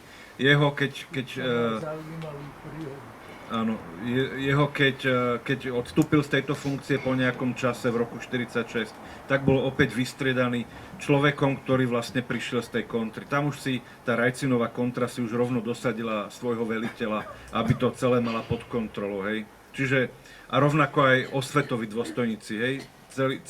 Ten odbor osvetových dôstojníkov bol ovládaný rovnako komunistom, bývalým príslušníkom Československého armádneho zboru. Čiže nielen ministerstvo informácií ako osvetový orgán, ale aj v rámci armády tá osveta bola pod dozorom komunistickej. Ešte ma tak napadlo, že Anton Rašla bol vlastne prokurátorom aj v procese Tvarošek a spol a že neskôr bol uväznený, sám sa stal politickým väzňom, čiže to boli osudy mnohých tých, ktorí vlastne pomáhali prevziať tú moc tej jednej štátostrane. Neviem, či máme ešte nejaké ďalšie otázky. Nech sa páči, je tu aj mikrofón, takže príde vlastne naša pani spoločná. Dobrý podvečer. Prosím vás, ktorých politikov by ste označili ako silných oponentov komunistov v tomto období? Spomedzi slovenských. Aj československých prípadne. Oni sa tak viacerí vyvíjali, hej, alebo tak pomaly, pretože ono v zásade to presvedčenie o tom, že teda nenadávame na Sovietsky zväz, to bola taká kvázi nejaká, ja by som to nazval, taká vnútorná dohoda tej koalície Národného frontu, čiže oni len postupne niektorí začali, tak ako by som povedal, vystrkovať rožky týmto smerom a začali otvorene hovoriť o tom, že teda nie je to v tom Sovietskom zväze všetko také ideálne a nemali by sme možno týmto ísť, ale z môjho pohľadu, ktorí boli aktívni, bol to práve aj spomínaný Jan Kempný, ktorý mal niektoré publicistické výstupy v tomto smere. Myslím si, že aj Jan Ursíny, ktorý ale to trošku tak maskoval, pretože on nebol v úplne komfortnej pozícii, pretože on už za prvej republiky bol významným agrárnikom a vlastne reprezentoval to agrárne krídlo demokratickej strany a bol to rovnako on, ktorý podpisoval s Hlinkovou stranou v 38. Žilinskú dohodu, čiže na neho pravidelne toto bolo vyťahované, čiže on skôr by som povedal, že tak sa snažil nerobiť to úplne výrazne, ale myslím si, že mal takéto ambície. A rovnako aj Letrich postupne sa prebudil a oni si potom založili, a myslím si, že aj Josko, vlastne, ktorý túto kúsok býval na tej Gajove, kde sa aj podpisovala Vianočná dohoda, že oni potom založili aj taký časopis, teraz neviem, či si to dobre spomínam, sa volal Nové prúdy a tam sa snažili postupne do verejnosti prezentovať aj takéto myšlienky, že teda nemusíme fakt ten Sovietsky zväz nasledovať príliš, alebo keď začal na stránkach komunistických tlačovín, keď začala tá kampaň ostrieť, tak tam bola taká snaha odpovedať na to. Čiže našlo by sa viacero, len hovorím, že mnohokrát boli opatrní a len tak postupne sa to tak zvyšovalo. Konkrétne ten Josko si... Len to doplnil a poznámku dám takú konfúznu. No predsa Jozef Tiso bol proti komunizmu. Vy ste ešte chceli doplniť? Pán Josko si vyslúžil dosť ako nechutnú alebo nepríjemnú poznámku v Čusákovom svedectve o SNP, že Josko bol bezvýznamný politik. Že pán Josko si vyslúžil poznámku od Husáka vo svedectve o SNP, že Josko bol bezvýznamný politik. Tak asi to bola len Husáková žiarlivosť teda. Oni zase mu kontrovali, že ale kde sa podelí akože financie, ktoré boli deponované na povstalecké územie do Bystrice, hej, lebo a prečo bol Husák vyberať proste v októbri, hej, tam nejak nikto nevie ako, aké peniaze, hej, že to si tak navzájom si posielali takéto odkazy. Kolegovia tu už spomenuli, ale ešte by som vám dal taký jeden tip. Karel Kaplan v tej svojom diele o Milade Horákovej, o najväčšom politickom procesu, tak veduje, neviem koľko, myslím 100 strán tomu, že akým spôsobom boli infiltrované tie nekomunistické strany. A teraz tam boli nasadzovaní tajní členovia strany a boli získavaní členovia týchto nekomunistických strán aj za agentov štátnej bezpečnosti. A nám sa treba pozrieť, že koho tí komunisti vlastne považovali za nebezpečného v týchto nekomunistických stranách a koho sa snažili prostredníctvom týchto svojich agentov a tajných členov strany, ktorí tam boli, vlastne zbaviť nejakých pozícií. Tak tam by ste našli aj ľudí, ktorí možno nie sú takí známi, ale ktorí boli, myslím, presvedčení antikomunisti. Čas sa nám pomaličky blíži ku koncu, ale ešte jedna taká posledná otázka. Ja vás poprosím o takú krátku odpoveď a musím nadviazať na pána režiséra Trančíka, ktorý to už naznačil, že nehovoríme len o tom, čo bolo, ale hovoríme aj o súčasnosti. Vieme zaramcovať ten príbeh spred 80 rokov do toho, čo žijeme dnes, že čo nám môže ten príbeh vlastne povedať? Neviem, páni, kto začne s touto? Tak pán režisér môže začať. To je teda, ďakujem vám za túto otázku. Ja si myslím, že najradšej by som rozprával jazykom Ptidepe Václava Havla, aby mi nebolo vôbec rozumieť, čo chcem týmto povedať. Ja si myslím, že demokratická spoločnosť Slovenska stojí pred veľmi vážnou úlohou a pokiaľ sa podarí zjednotiť mladých ľudí, aby šli k voľbám, tak ja si myslím, že tí by to mohli zachrániť. Ale na druhej strane sú tu znovu také expertízy, ktoré hovoria, že Rusi sa budú podieľať na najbližších slovenských voľbách a budú sa nejakým spôsobom angažovať. Tak neviem, že či mám byť ako taký otvorený, taký ako mimo tej histórie a tak ďalej. No, ja neviem, ale ja si myslím, že to je jasné, že jednoducho demokratické strany v opozícii by sa mali spojiť. Áno, to sa nedeje, počúvame tu všelijaké veci, riešime tu, ja neviem, že akým spôsobom sa môže hovoriť, písať o nejakom predsedovi tej najsilnejšej strany, či sa takto môže písať, alebo inak. Ďalšia strana hovorí, že ona ešte počká, ešte sa iba rozhodne, že či to spojenie bude. Iná strana ako keby strátila možno nejakú silu sa viac pohybovať v uliciach alebo obhajovať to, čo predtým robila. No, ja neviem, že či stačí, že keď jednoducho niekedy v apríli, nechcem byť zlým prorokom, Robert Fico zrazu na nejaké schodzi schváli, že kvórum nástup do parlamentu pre politickú stranu je napríklad 7% a namieša si to. Tak ja neviem, či potom tie strany, že a teraz sa už ideme zjednotiť, áno, či to vôbec voliči stihnú ako zaregistrovať. To je jedna vec. Druhá vec je, že teda keď ten mäkký obal tých voličov, teraz sa tu hrám na politológa ako tých koaličných strán, že by bol niektorý z nich teda možno aj nahnevaný na nejaké tie ekonomické veci, ktoré sa ich priamo dotkli, tak prosím vás pekne, že aká je ponuka nejakého programu ako na rozvoj Slovenska a ekonomicky pre tých ľudí. Je tu nejaká ponuka? Minule som čítal, nebudem propagovať nejaký denník alebo kde, ale tam jeden novinár porovnával, že keď SDKU bola v takomto čase pred parlamentnými voľbami, tak na dennej báze predstavovala ekonomický program. Čo bude v budúcnosti na Slovensku? Áno, deje sa niečo takéto tu? Takže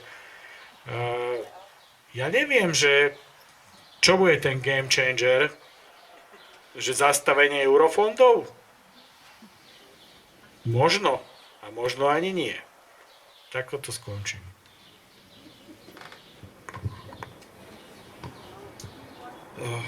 Otázka, čo si z toho zobrať? Dala si otázku, čo si z toho zobrať ja.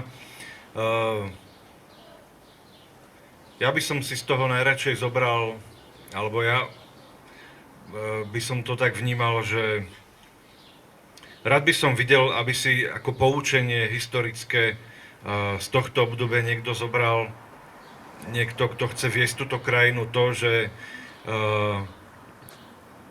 vystúpi s jasným programom, kde bude nejakým spôsobom prezentovať to, aká je jeho vízia rozvoja našej krajiny, rozvoja demokracie v našej krajiny, rozvoja hospodárstva našej krajiny.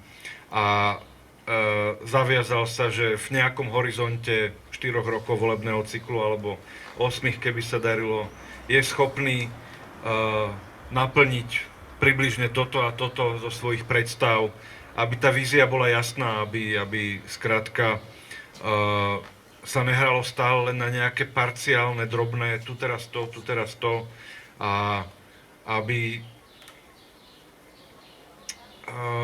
sa to nejakým spôsobom sme nesmerovali iba k tomu, že o čom sa hovorí a nehovorí, alebo tak, pretože je úplne normálne, že v demokratickej spoločnosti sa má hovoriť o tom, čo sa deje, o verejnom živote, o tom, čo sa, aby tá politika nebola robená stále len zákulisne, ale aby bola vedená nejakým spôsobom vecne, bez zbytočných emócií.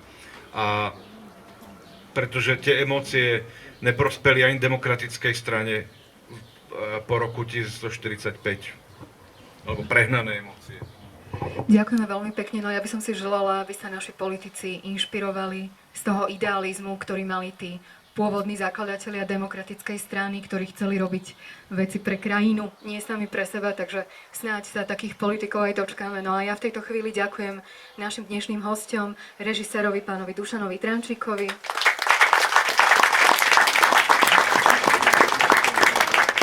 historikovi Matejovi Medveckému, historikovi a právnikovi Ľubomírovi Morbacherovi. A ďakujeme pekne aj vám, že ste dnes prišli medzi nás. My tu ešte chvíľku zostávame, takže ak by ste chceli, môžeme pokračovať ešte v takých neformálnych debatách, lebo ja si myslím, že je to taká široká téma, že sa tam dá hovoriť naozaj veľa, takže ďakujeme, že ste tu boli s nami.